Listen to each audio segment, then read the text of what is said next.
दोस्तों, मैं किरण। मैं संजू।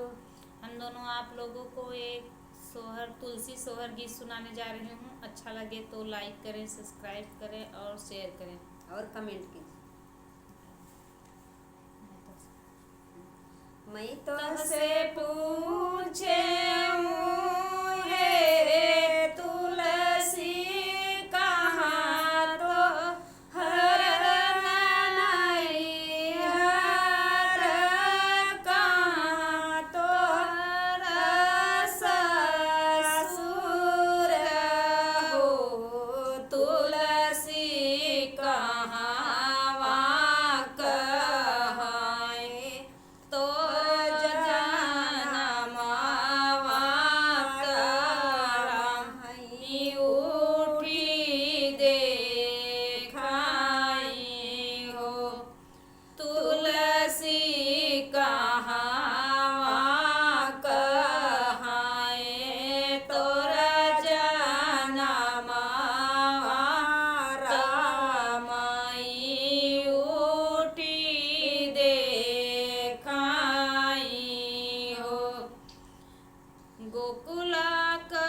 गोकुलात है मोर नैहर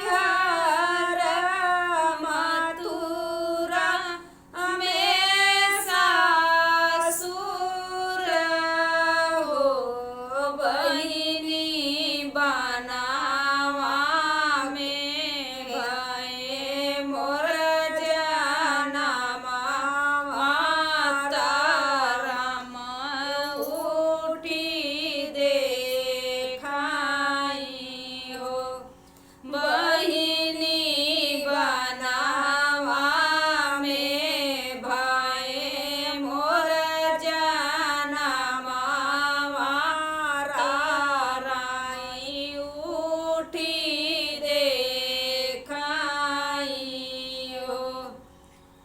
जऊ माई जनते हुए तुलसी तुही मोर सवती हो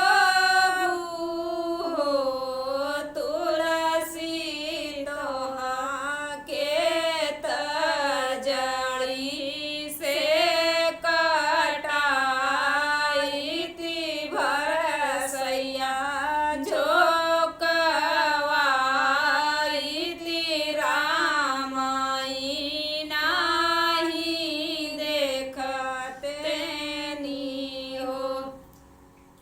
तुलसी तोह के तजड़ी से कटाई थी भरसैया जो कवाई थी रामाई नाही देखते नी हो जऊ तो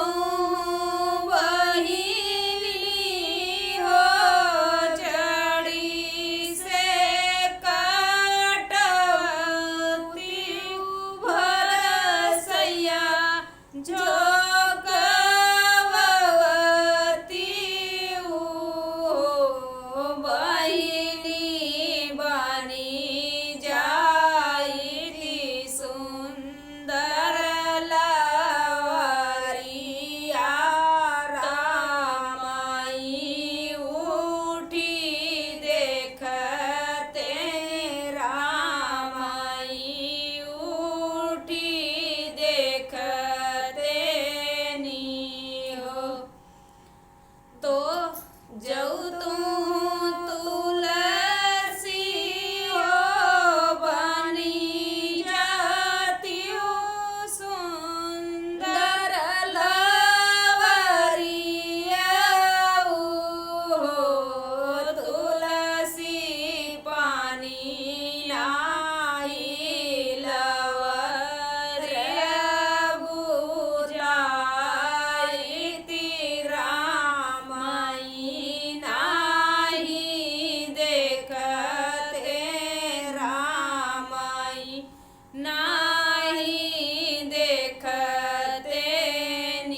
तू बहिनी घूरे में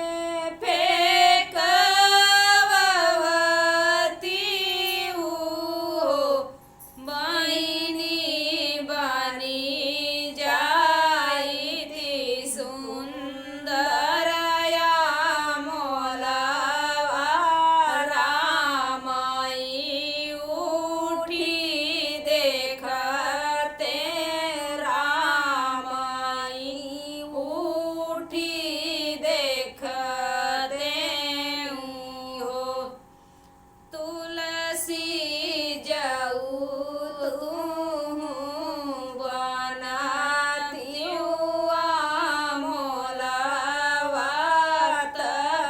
जड़ी से कटाई समुद्र में